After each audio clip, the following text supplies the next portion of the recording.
नमस्कार, स्वागत है आपका। आप देख रहे हैं न्यूज नेशन। मैं हूं आपके साथ संजय यादव। आज केंद्र सरकार ने एक फैसला वापस लिया है जिसको लेकर सवाल खड़े हो रहे हैं और कई नेताओं ने भी इसमें जिक्र किया कि प्रधानमंत्री नरेंद्र मोदी ने दरअसल खुद ये स्टेप लिया है ताकि लोगों का भला किया जा सके। दरअसल लेटरल एंट्रीज को लेकर जो बवाल मचा था, यानी नोटिफिकेशन यूपीएससी की तरफ से जारी किया गया था, उसके बाद 45 पदों पर जो भर्तियां कही जा रही थी एक्सपर्ट को लेकर, तब सवाल खड़े हुए थे, विपक्ष ने खड़े किए थे। और अब तभी जुबान ही जो सरकार के सहयोगी दल है उनकी तरफ से भी इस बात को लेकर इफ एंड बट लगाए गए थे, जिसके बाद आज ये फैसला वापस लिया गया। हालांकि विपक्ष इसको बहुत बड़ी जीत अपनी बता रहा है, लेकिन सवाल ये है कि क्या अगर जो साथी दल थे उन लोगों ने समर्थन नहीं किया तो इसके पीछे क्या आरक्षण वाला ही पॉइंट था? रोहन हमारे साथ है इस बात को समझाने के लिए। रोहन, आज सरकार ने एक तरह से बैक स्टेप लिया है, क्या इसको लेकर सबसे पहले ये बताइए कि ये सरकार ने कदम पीछे हटाया है या फिर इसका कोई दूसरा तरीका लाने की तैयारी है? देखिए संजय, कदम पीछे हटाने की बात की जा रही है। मैं इसलिए भी समझता हूँ, इसलिए भी कदम पीछे हटाया सरकार ने क्योंकि खुद एनडीए के साथियों ने इसका विरोध किया है। कल चिराग पासवान एलजेपी प्रमुख और केंद्रीय मंत्री, उसके बाद जेडीयू के नेता केसी त्यागी ने भी इसका विरोध किया है खुलकर कि हम आरक्षण का मुद्दा उन्होंने उठाया कि कहीं ना कहीं ये कदम आरक्षण विरोधी कदम है ना। लैटरल एंट्री वाला जो उच्च पदों पर सरकारी भर्ती में उच्च पदों पर जो ये लैटरल एंट्री हो रही है, तो इसको कहीं ना कहीं आरक्षण विरोधी बता रहे हैं। इसीलिए सरकार को भी कहीं ना कहीं लग रहा है कि जिस तरह से लोकसभा चुनाव में आरक्षण और जातिगत जनगणना का मुद्दा जोर शोर से विपक्ष ने उठाया, तो आने वाले समय में जिस तरह से 4 विधानसभा चुनाव होने हैं राज्यों में, है ना, तो उसमें कहीं ना कहीं इसका कुछ एडवर्स इफेक्ट दिख सकता है। नहीं, ऐसा लग रहा था चूंकि चिराग पासवान का स्टेटमेंट ही यही था कि भाई आरक्षण के बिना किसी भी सरकारी भर्ती को जो है कि कंप्लीट नहीं किया जा सकता है।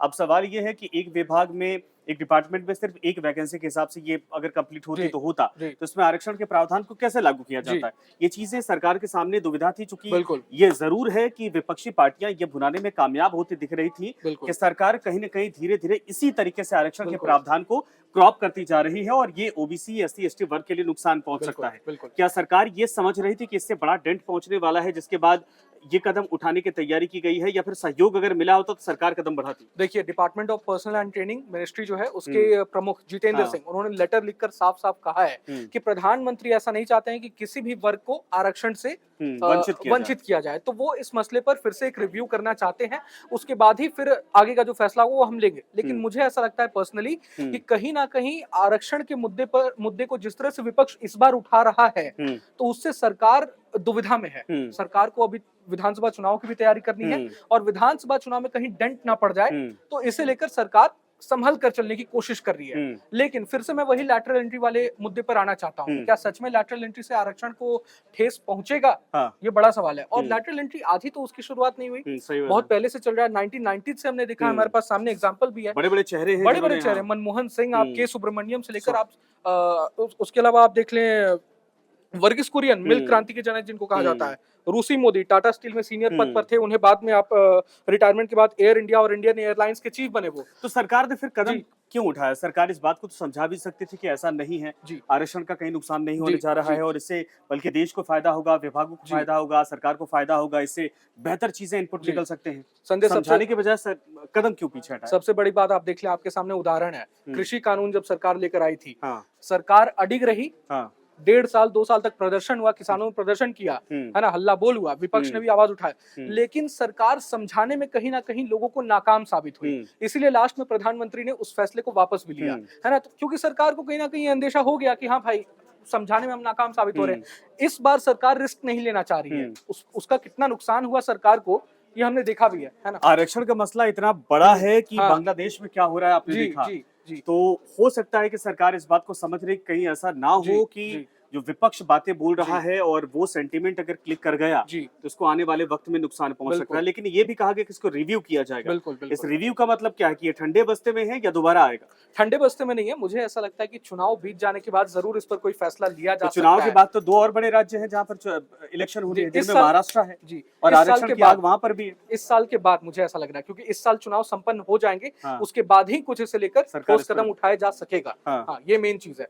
दूसरी चीज आप देख लें, शशि थरूर ने, कांग्रेस नेता शशि थरूर ने इस मुद्दे पर सपोर्ट किया सरकार को। ये सबसे अहम बात है। शशि थरूर ने कहा है कि जिस तरह से लैटरल एंट्री के जरिए उच्च पदों पर एक्सपर्ट लोगों को लाने की कोशिश की जा रही है, तो वो इससे सहमत है। तो ये अपने आप में बड़ी बात है। शशि थरूर ने इसका सपोर्ट किया है। अब मैं यहाँ आपको 2 चीज संजय बताना चाहूंगा। लैटरल एंट्री में आरक्षण से क्या, लैटरल एंट्री से आरक्षण को खतरा है या नहीं, ये तो बहुत अहम चीज है। आप देख लें 3 चीज कही जा रही है।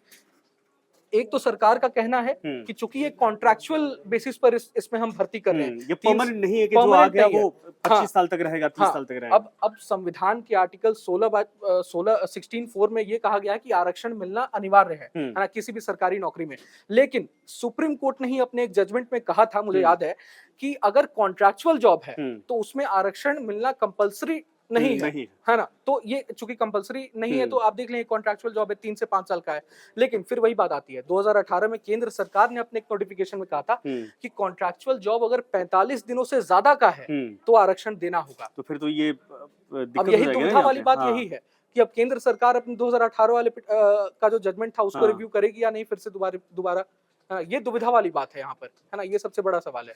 तो अगर सरकार ने नोटिफिकेशन जारी किया था तो इसके पहले इन बातों पर चर्चा नहीं होगी। दूसरा सवाल ये भी पूछ रहा है विपक्ष कि प्रधानमंत्री के नाम पर अगर ये कहा जा रहा है कि प्रधानमंत्री ने वापस ले लिया, तो भाई जब नोटिफिकेशन जारी करने से पहले सरकार के संज्ञान में रहा होगा, तब ये कदम उठाने से पहले क्यों नहीं सोचा? बिल्कुल संजय, हमारे साथ नवीन जी मौजूद है। नवीन जी आपको बेहतर समझा पाएंगे क्यों सरकार को आखिर बैकफुट पर क्यों जाना पड़ा है। नवीन जी अगर आप जुड़ जाए हमारे साथ, आखिर सरकार को इस पर बैकफुट पर जाने की जरूरत क्यों पड़ गई लैटरल एंट्री स्कीम पर? सरकार तो हमेशा से कहते आ रही है कि भाई हम एक्सपर्टाइज को लाना चाहते हैं सरकारी उच्च पदों पर, तो आखिर बैकफुट पर जाने की जरूरत? देखिए, लेटरल एंट्री जो है, यूपीएससी जब कोई वैकेंसी निकालती है, इसमें यूपीएससी ने साफ तौर पे लिखा है थ्रू लेटरल एंट्री सिस्टम और ऑन कॉन्ट्रैक्ट बेसिस। एक बात आप अभी कर रहे थे कि आरक्षण वाली बात थी इसके अंदर, और दरअसल जब किसी थर्ड पार्टी पेरोल पर कॉन्ट्रैक्चुअल जॉब होती है, जिसको हम संविदा कहते हैं, थर्ड पार्टी पर यदि सरकार, जैसे कोई और बीच में एक व्यक्ति है वो होती है, तो उसके अंदर आरक्षण व्यवस्था नहीं रहती। लेकिन यदि सरकार खुद संविदा पर कोई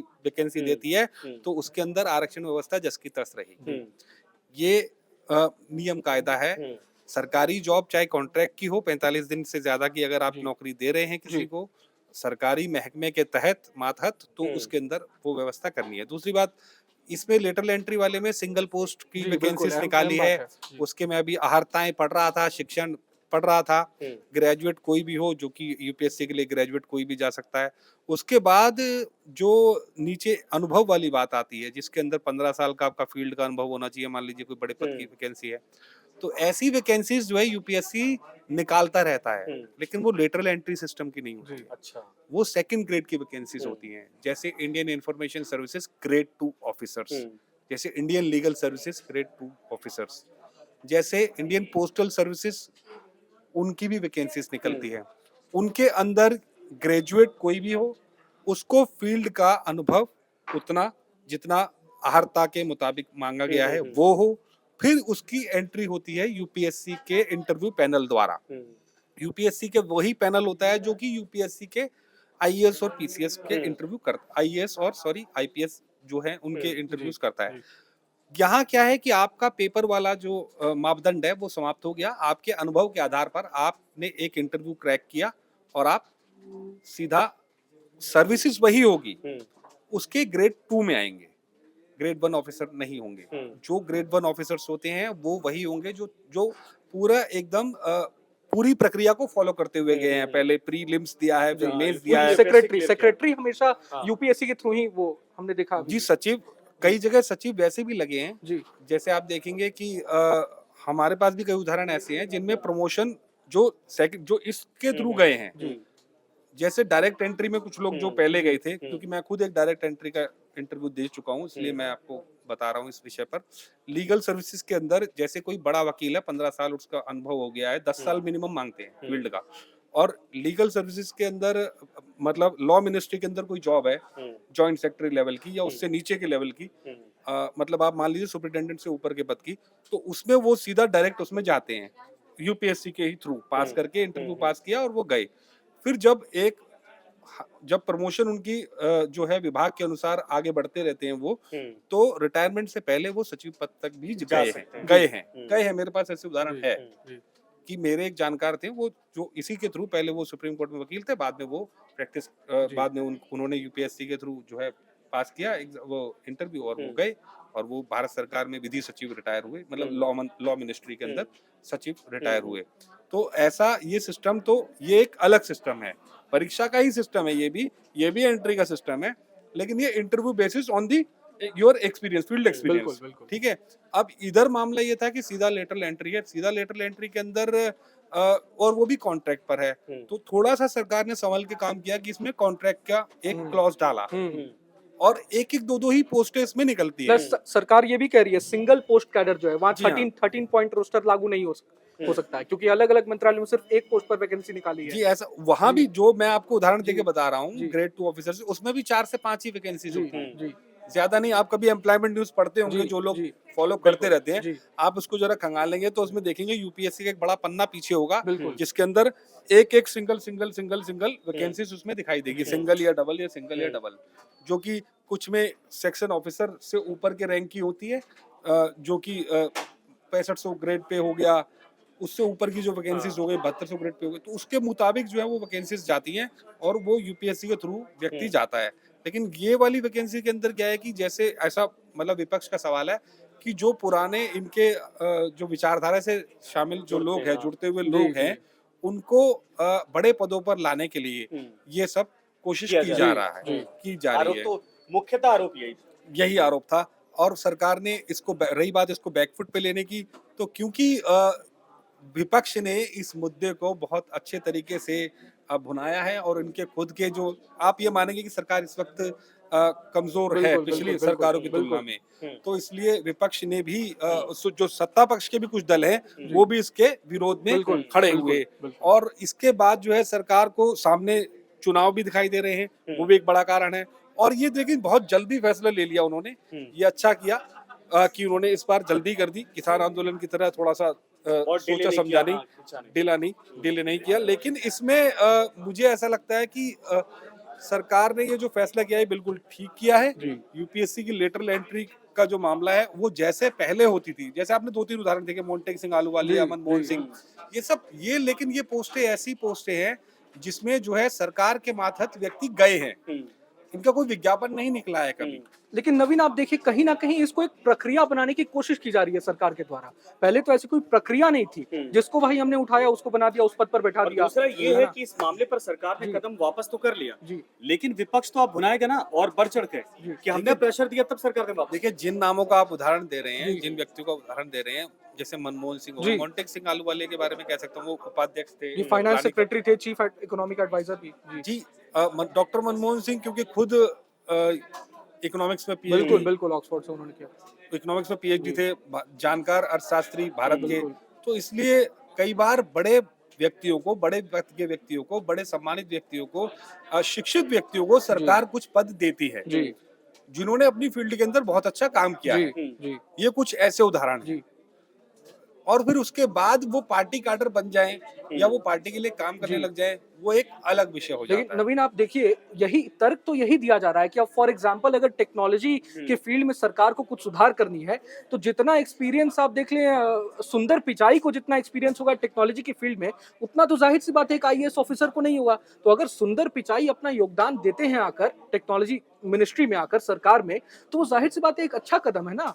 सरकार तो इसको माने, सरकार उन्हें राज्यसभा भेज सकती है और उन्हें कोई भी मंत्रालय दे सकती है। लेकिन उनके पास तो बड़ा ऑप्शन है ना। लेकिन निजी हित को त्याग कर क्यों नहीं ऐसा सोचा जा रहा है? वो तो सरकार के मातहत है ना। अगर सरकार चाहे कि आपको सुंदर बिचाई के ज्ञान और जो है गुणों का आपने इस्तेमाल करना है, तो सलाहकार के तौर पर भी उनको ले सकते हैं। सलाहकार के तौर पर ले सकते हैं आप उन्हें, मंत्रालय दे सकते हैं पूरा बड़ा, आप उन्हें नीति निर्धारण प्लानिंग कमीशन में किसी भी सदस्य के रूप में ले सकते हैं, ये काम कर सकते हैं आप। लेकिन क्योंकि जो ये बॉडी है, जो कार्यपालिका जो है हमारे लोकतंत्र का एक स्तंभ है, कार्यपालिका के अंदर जब ट्रांसफर पोस्टिंग का मामला होता है, जो वहां बैठा जो व्यक्ति है वो पूरे देश में नौकरियां करके आया है या करेगा या करना है, वो कोई राजनीतिक विचारधारा का व्यक्ति नहीं है। हाँ, उसकी सर्विस के बाद वो किसी राजनीतिक विचारधारा का हो सकता है, राजनीतिक पार्टी से जुड़ सकता है, लेकिन क्योंकि उसने वो ट्रेनिंग बकायदे ली है कि देश में एडमिनिस्ट्रेशन को चलाने के लिए कैसे कैसे क्या क्या स्थितियों में काम करना है, कैसे फेरबदलों का सामना करना है, कैसी परिस्थितियों में निर्णय लेने हैं, तो ये सब चीजें बकायदा हो जाता है सर्विस के दौरान, वो देश के अलग-अलग हिस्सों में जाकर इस तरीके से काम करते हैं। बिल्कुल जी, तो इसलिए जो है वहां पर वो जो सचिव पद की बात है या दूसरे बड़े पदों की बात है, उसके अंदर ज्यादातर कोशिश में यही रहते हैं कि आप सलाहकार किसी को भी लगा सकते हैं, एडवाइजर लगा सकते हैं, आप सचिव तक भी बना सकते हैं यदि बहुत ही ज्यादा किसी का काम बहुत ज्यादा बड़ा हो, बहुत बड़ा नाम हो, उसका एडमिनिस्ट्रेशन का या एकेडमिक्स का बहुत बड़ा प्रोफाइल बना हो, आप दे सकते हैं उसमें। लेकिन आप अगर ऐसी सीधी बात लेटरल एंट्री की है और सरकार विपक्ष इस पे विरोध कर रहा है, तो विपक्ष केवल विपक्ष का ही विरोध नहीं है, यूपीएससी के जो तैयारी करने वाले छात्र हैं और जो पूर्व यूपीएससी से पास करके जो बड़े ब्यूरोक्रेट्स रहे हैं, उनका भी इसके अंदर एक बड़ा विरोध हमेशा से रहता है। बिल्कुल बड़ा मसला है, लोग दुविधा में है, लोग अभी समझने की का उनके प्रयास पास कर उस रहे पद तक पहुंचने के लिए चांसेस होते हैं और जी। इसके बाद कहीं ना कहीं उनके लिए रास्ते बहुत हद तक जी कम हो बिल्कुल, जाएंगे, बिल्कुल। ये जरूर होता है। ठीक है नवीन जी, धन्यवाद बातचीत करने के लिए। रोहन, आपका भी बहुत बिल्कुल बहुत शुक्रिया। बिल्कुल और कुल मिलाकर ये कि सरकार ने कदम तो वापस ले लिया, लेकिन इसको लेकर अभी देखिए राजनीति आने वाले वक्त में भी होती कि नहीं होती, क्योंकि सरकार ने उसको विचार के लिए सोचा है, यानी रखा है। तो अगर चुनाव के बाद ये कदम दोबारा उठाया जाता है तो हो सकता है विपक्ष फिर से इस पर कुछ न कुछ अपने तरीके से विरोध का तरीका निकाले। लेकिन ये जरूर है कि सरकार के सामने स्थितियां ऐसी हो गई थी कि जो सहयोगी दल हैं, जो सरकार में शामिल हैं, उनकी तरफ से भी खुलकर इस पर समर्थन नहीं किया जा रहा था और हो सकता है इसके पीछे वजह यही रही हो वापसी का। धन्यवाद आपसे। न्यूज नेशन अब व्हाट्सएप पर खबरों की ताजा अपडेट के लिए न्यूज नेशन के इस क्यूआर कोड को स्कैन करें।